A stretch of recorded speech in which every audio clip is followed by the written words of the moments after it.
चलने लगते हैं, इसलिए ये सपा बसपा कांग्रेस वाले ये नहीं समझ सकते। मैं आज वहां से ही जब चला हूं उस स्थल से, तो जो नौजवानों का जोश था, जो नौजवानों के अंदर जो गर्मजोशी थी, जो नौजवानों के अंदर ऊर्जा का जो संचार था, मैं ये देखकर कह सकता हूं कि इस बार फिर से भारतीय जनता पार्टी की सरकार बनेगी और पिछली बार से भी ज्यादा नंबर लेकर हम सब लोग आएंगे और उत्तर प्रदेश में एक बार भारतीय जनता पार्टी की सरकार बनेगी। मित्रों, उत्तर प्रदेश ने बहुत लंबे समय से जातिवाद, भ्रष्टाचार, आतंकवाद, क्षेत्रवाद, यह सब बातों का दंश झेला है और इसीलिए लंबे समय से नौजवान यहां का परेशान था। वह चाहता था कि यहां पर बदलाव होना चाहिए। ये उत्तर प्रदेश में 2004 के बाद से, बल्कि 2001 से प्रदेश में तो सरकार नहीं थी, तब से नौजवान चाहता था कि प्रदेश में कब भारतीय जनता पार्टी की सरकार आएगी, कब यह सपा बसपा कांग्रेस जिन्होंने लगातार नौजवानों की भावनाओं के साथ खिलवाड़ करने का काम किया है, यह कब बेदखल होंगे और नौजवानों ने एक बार फिर से अंगड़ाई ली, नौजवानों की ने एक बार फिर से तरुणाई ली। और ये देखिए कि आज उत्तर प्रदेश में सपा बसपा और कांग्रेस आज अपने अस्तित्व बचाने की लड़ाई लड़ रहे हैं और भारतीय जनता पार्टी लगातार ऊपर चली जा रही है, लगातार आगे बढ़ती चली जा रही है। समाजवादी पार्टी के समय में नौजवानों की हालत इन्होंने क्या करी थी, बहुजन समाज पार्टी के समय में आप सब लोगों से छिपा हुआ नहीं है। यह सब लोग, कोई कभी बेरोजगारी भत्ता देने की बात करता था, कोई कभी साइकिल बांटने की बात करता था, लेकिन उनको यह समझ में नहीं आता था कि ठीक है, जो कमजोर हैं, जो पीछे रह गए हों, उनको सारी मदद सरकार को चाहिए कि उनको करनी चाहिए। लेकिन हमारे देश का, हमारे प्रदेश का नौजवान वह हमेशा किसी नेता या सरकार के सामने हाथ फैलाकर खड़े नहीं रहना चाहता है। वह चाहता है तो अपने पैरों पर खड़े होना चाहता है और योगी जी की सरकार ने वह करके दिखाना शुरू किया है। और आज इसीलिए हमारे प्रदेश का नौजवान पूरे सम्मान के साथ अपना सिर उठाकर, अपना सीना चौड़ा करके उत्तर प्रदेश की सड़कों पर एक बार निकल रहा है। और आज जो गुंडे बदमाश हैं वह आज सड़कों को छोड़कर धीरे धीरे अपने अपने बिल में वह वापस चले जा रहे हैं। यह आप सब लोगों के सामने आप सब लोग देख सकते हैं। हमारे प्रधानमंत्री जी ने, आज मैं जब प्रधानमंत्री जी का जिक्र कर रहा हूं तो आप सब लोगों के बात बीच में मैं यह जरूर मैं कहना चाहूंगा और मैं याद करना चाहता हूं, हम लोगों ने यात्रा भी अगर प्रारंभ की है तो श्रद्धेय अटल बिहारी वाजपेयी जी की चित्र पर माल्यार्पण करने के बाद, पुष्पार्चन करने के बाद, उनको श्रद्धांजलि अर्पित करने के बाद आज यहां पर यात्रा प्रारंभ की। आज उनकी भी पुण्यतिथि है और सच में जब नौजवानों के बीच में मैं यहां पर हूं तो मुझे श्रद्धेय अटल बिहारी वाजपेयी जी की कही हुई एक बात याद आती है। और मित्रों, मैं आपसे आग्रह करना चाहता हूं कि उस लाइन को कभी, उस बात को कभी हम सब लोगों को भूलना नहीं है। और श्रद्धेय अटल बिहारी वाजपेयी जी ने यह अपनी बातों में, अपने लेख में एक बार यह कहा था कि इसमें राष्ट्र के प्रति जो हम सब लोगों का राष्ट्रभक्ति का जो ज्वार है वह कहीं पर भी, कभी भी वह रुकना नहीं चाहिए, वह कम नहीं पड़ना चाहिए और पग में तूफानों की गति होनी चाहिए, श्रद्धेय अटल बिहारी वाजपेयी जी ने कहा। और उसके बाद उन्होंने कहा था कि आंखों में वैभव के सपने हो, आंखों में वैभव के सपने हो, पग में तूफानों की गति हो और राष्ट्रभक्त का ज्वार कभी कम न हो, आए जिसमें सामने हिम्मत हो, श्रद्धेय अटल बिहारी वाजपेयी जी ने कहा था। और उसी बात को आगे बढ़ाते हुए हमारे प्रधानमंत्री आदरणीय नरेंद्र मोदी जी ने भी देश के नौजवानों से यह अपील की और उनको यह बता दिया कि यह सपा बसपा कांग्रेस वालों की यह सरकार नहीं है, जहां पर यह भारत माता की जय बोलने में भी कई लोगों को इसमें दिक्कत होती थी। मित्रों, यह आप सब लोग कह सकते हैं, आप लोग समझ सकते हैं कितनी पीड़ा होती थी।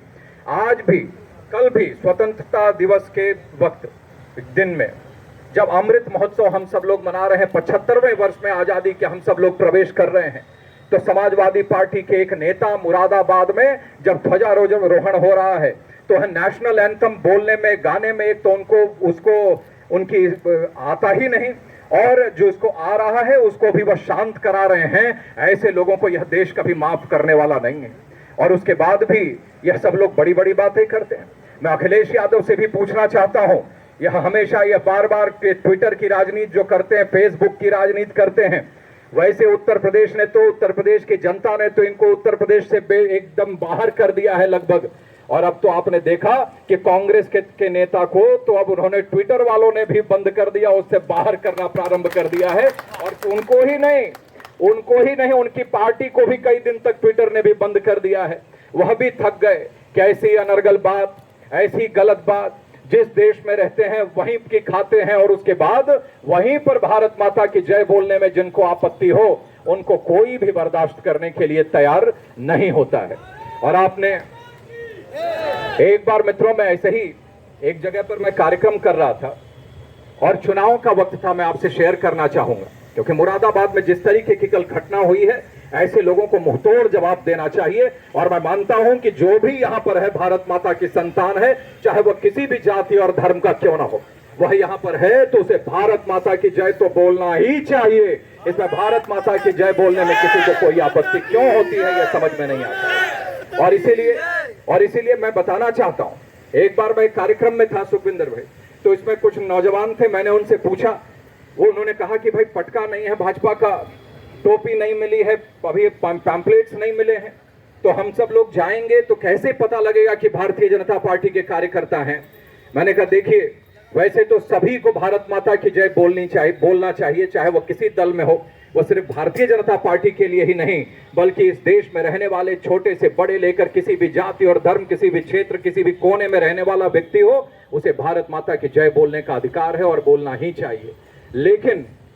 लेकिन ये सपा, बसपा, कांग्रेस, जिनको आतंकवाद में वोट और हमारे राष्ट्रवाद में खोट दिखाई देता है, इन्होंने ऐसी हालत पैदा कर दी है, ऐसे हालात इन्होंने बना दिए हैं कि आप अगर सड़क पर भारत माता की जय बोलकर निकलेंगे तो जनता अपने आप समझ जाएगी कि यह कोई सपाई, बसपाई, कांग्रेसाई नहीं होगा, यह भारत माता की जय बोलने वाला भाजपाई होगा।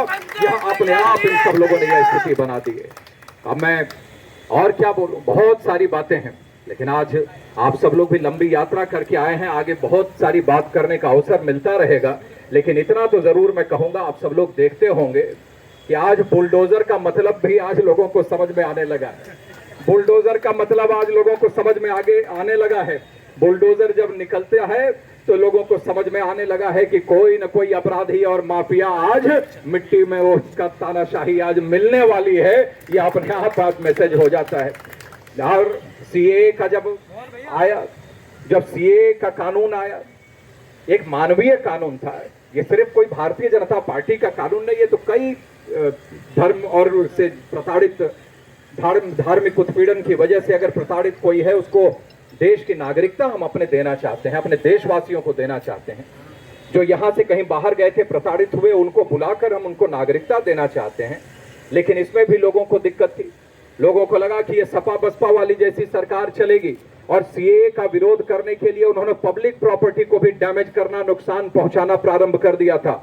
और लेकिन उसके बाद जब उनके ऊपर कार्रवाई शुरू होने लगी तो मैं जानता हूं, आप सब लोग भी जानते हैं, सुनते होंगे ना, कि ये जोर का झटका धीरे से लगना, लेकिन योगी जी ने ये धीरे से नहीं, ये जोर का झटका जोर से ही लगा दिया इन सब लोगों के ऊपर।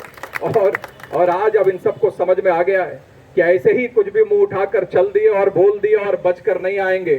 एक बार अभी देखा होगा, लोग पूछते हैं कि क्या ये कानपुर के पास जैसे एक एनकाउंटर हुआ, तो लोग पूछते हैं ना कि ये गाड़ी क्या ऐसे पलट कैसे जाती है योगी जी, गाड़ी कैसे पलट जाती है, क्या आगे भी गाड़ी पलटेगी? तो योगी जी ने भी बहुत साफ स्पष्ट कर दिया कि अगर उबड़ खाबड़ या गलत रास्ते में गाड़ी चलेगी तो 100% पलटेगी, कोई नहीं रोक सकता है, 100% पलट जाएगी। और पलट गई तो क्या करेंगे, वो तो पलट गई। तो इसीलिए तो ध्यान से यह अपने आप यह संदेश सबको चला गया है। पहले गुंडागर्दी वर्दी के ऊपर हावी होने की कोशिश करती थी, आज मित्रों आज वर्दी, आज गुंडागर्दी करने वालों के ऊपर आज हावी है। और किसी की हिम्मत नहीं है कि शासन प्रशासन या पुलिस प्रशासन अगर कोई काम करे तो इसके ऊपर कोई आवाज उठा दे, कोई उंगली उठाए। आज सही रास्ते पर लोग चल रहे हैं और सरकारें इसी तरीके से काम करनी चाहिए जो अब काम कर रही है। और आज मैं ये कह सकता हूँ कि आने वाले समय में, अब पहले तो सरकार जो थी सपा के समय में, वह मंत्रियों की भैंस ढूंढने में पुलिस परेशान थी, लेकिन आज पुलिस प्रशासन हो, योगी जी की शासन हो, वह आपको इंसाफ देने में व्यस्त है, आपको इंसाफ देने का काम कर रही है। इसीलिए कई बार ये सब देखकर दुनिया के कई देश ये कहते हैं, देश से बोलते हैं कि योगी जी को हमें दे दीजिए, मोदी जी को हमारे पास भेज दीजिए। लेकिन मैं तो कहना चाहता हूं कि इस देश के करोड़ों लोगों की अभी मन की इच्छा है कि अभी बहुतों को ठीक करना है। इसलिए मोदी जी और योगी जी के पास अभी वक्त नहीं है, अभी देश की सेवा करने में वो लगे हुए हैं और आगे देश को ले जाना है, बहुत आगे ले जाना है। मित्रों, नौजवान मित्रों से मैं आग्रह करना चाहता हूं, सकारात्मकता लेकर, और यही सकारात्मकता और अच्छा देखने की जो ताकत है नौजवानों को हमेशा आगे रखती है, यही ताकत आपको हमेशा आगे रखती है और यही लेकर हमें आगे बढ़ना है, यही लेकर हमको आगे बढ़ना है। और सामने जो भी आएगा, क्योंकि जो लोग आज बात करते हैं, अखिलेश यादव ये कहते हैं कि उत्तर प्रदेश की पुलिस पर भरोसा नहीं है। मैं मानता हूं बिल्कुल इनको भरोसा नहीं होगा, क्योंकि जिन लोगों को तालिबान और ये पाकिस्तान और आतंकवादियों के ऊपर भरोसा हो, अलकायदा के ऊपर भरोसा हो, उसको देश के जवानों और देश के पुलिस पर, प्रदेश के पुलिस पर कैसे भरोसा हो सकता है। मित्रों, ये अपने आप ये खुली किताब है। इसीलिए मैं आप सबसे आग्रह करना चाहता हूं कि यह जोश, यह उत्साह, यह ऊर्जा, यह शक्ति और यह सही में सही देखने की ताकत और गलत का मुंहतोड़ जवाब देने की जो ताकत है नौजवानों में, यह कम नहीं होनी चाहिए। यह, और मोदी जी ने भी नौजवानों को और देशवासियों को कल यह कहा है कि यही समय है, सही समय है, भारत का अनमोल समय है। तो इसी को लेकर, इसी बात को लेकर हम सब लोगों को आगे बढ़ना है, क्योंकि यही वक्त है, यही समय है, सही समय है। इसी सही समय पर हमें कदम आगे बढ़ाना है और यह हमारे लिए अनमोल समय है और इसको हम लोगों को चूकना नहीं है। इस बार भारत माता का परचम जो लेकर हम सब लोग आगे बढ़े हैं, भारत माता का तिरंगा जो हम सब लोग आगे बढ़े हैं, आज कोई कंफ्यूजन नहीं है। अब देश में कहीं पर भी दो निशान नहीं है, दो झंडे नहीं हैं।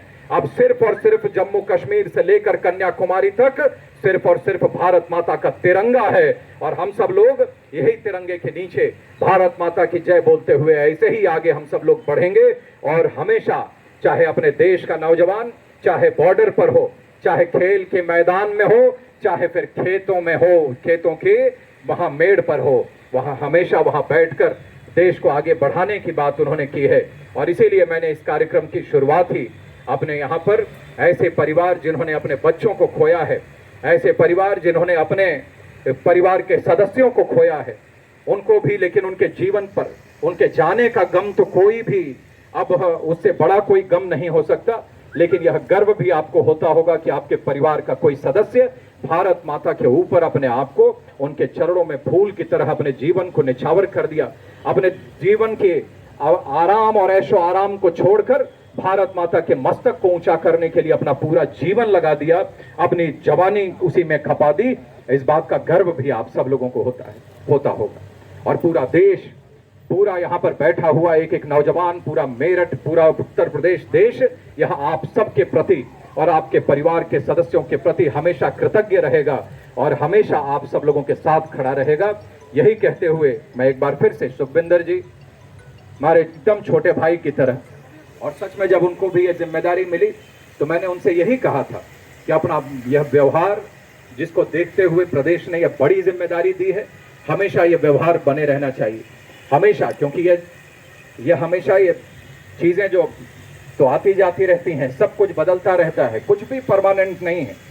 लेकिन आपके द्वारा किया गया काम, आपके द्वारा लोगों से किया गया बर्ताव और आपके चेहरे की मुस्कुराहट, यह हमेशा हमेशा तक लोगों के दिल को और हमेशा लोगों के भाव को छू जाने वाली है। वह कभी कम नहीं होना चाहिए। बाकी तो पद आते हैं, पद जाते हैं, उसका कभी भी उसकी कभी परवाह नहीं करनी चाहिए। परवाह यदि होनी चाहिए तो सिर्फ और सिर्फ अपने तिरंगे की होनी चाहिए, भारत माता के मस्तक को ऊंचा करने की होनी चाहिए। और हम लोग तो सौभाग्यशाली हैं कि ऐसे दल में काम करने का मौका हम सब लोगों को मिला है, जो जहां के प्रधानमंत्री हमें कहते हो कि 56 इंच का सीना लेकर चलते हो, जहां का गृह मंत्री अपने सीए, ये 35 और 370 जैसे ऐसे विभाजनकारी कानून को समाप्त कर देता हो, कुछ क्षणों के अंदर समाप्त कर देता हो, और जिस देश का रक्षा मंत्री यह अपने आप रफेल पर बैठकर, एक रफेल की एक ध्वनि से भी तेज गति पर बैठकर उस पर अगल बगल के देशों को यह चुनौती देता हो कि हमारे देश की तरफ कोई आंख उठाकर मत देखना, उस देश का कोई बाल बाका भी नहीं कर सकता। यह विश्वास हम सब लोगों को है मित्रों। तो मैं एक बार फिर से आप सब लोगों को फिर से बहुत धन्यवाद करते हुए, क्योंकि धूप भी बहुत थी, उमस भी बहुत थी, लेकिन मैं देख रहा था कि नौजवानों के उत्साह में कहीं पर भी कोई कमी नहीं थी। और इसलिए मैं आप सब लोगों के प्रति भी बहुत आभार व्यक्त करता हूं और यह विश्वास कि आप सब लोगों के साथ निरंतर साथ मिलकर आगे भी ऐसे ही हम सब लोग चलते रहेंगे और 2022 में भारतीय जनता पार्टी का झंडा उत्तर प्रदेश में एक बार फिर से लहराएगा। यह बोलते हुए मैं एक बार फिर से बहुत धन्यवाद देते हुए अपनी बात समाप्त करता हूं। बहुत बहुत धन्यवाद। भारत माता की बहुत